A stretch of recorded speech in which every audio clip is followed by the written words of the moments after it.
আসসালামু আলাইকুম। ঈদ স্পেশাল রেসিপিতে আদা রসুন বাটার একটা ভিডিও দেখার জন্য আপনাদের স্বাগতম জানাচ্ছি।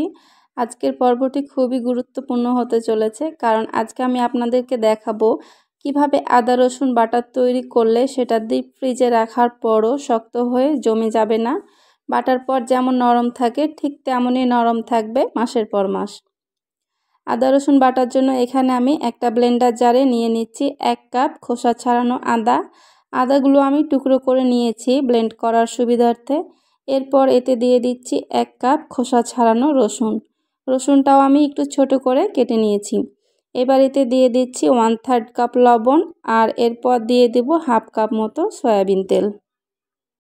আদা রসুন বাটার সময় লবণ আর তেল ব্যবহার করলে এগুলো ডিপ ফ্রিজে রাখার পরও নরম থাকবে, তবে এক্ষেত্রে অবশ্যই সয়াবিন তেলটাই ব্যবহার করবেন, কারণ অন্যান্য তেল ব্যবহার করলে কিন্তু এগুলো ফ্রিজে রাখার পর জমে যাবে।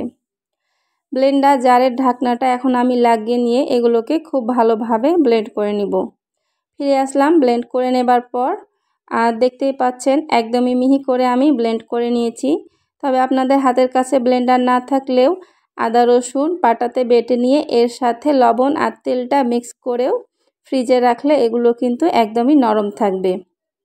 এখন এগুলোকে আমি সংরক্ষণ করার জন্য একটা ঢাকনা লাগানো বাটিতে নিয়ে নিয়েছি। এবার এই বাটির ঢাকনাটা লাগিয়ে এগুলোকে আমি ডিপ ফ্রিজে সংরক্ষণ করব।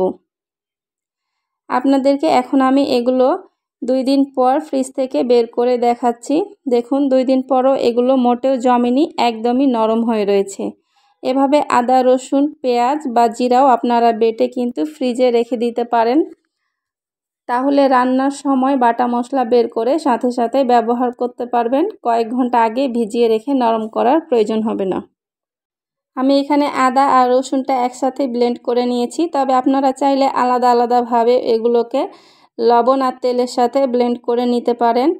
তবে খেয়াল রাখবেন রান্নার সময় অবশ্যই লবণটা সাবধানে দিতে হবে, কারণ যেহেতু বাটা মশলাগুলোতে আগে থেকে লবণ দেওয়া রয়েছে। আশা করছি এই কোরবানি ঈদে আদা রসুন বাটার এই ভিডিওটি আপনাদের অনেক উপকারে আসবে। ভিডিওটি আপনাদের একটু উপকারে আসলে অবশ্যই আমার চ্যানেলটিকে সাবস্ক্রাইব করে দিবেন, আর ফেসবুক পেজ থেকে দেখে থাকলে পেজটি ফলো করে দিবেন। আল্লাহ হাফেজ।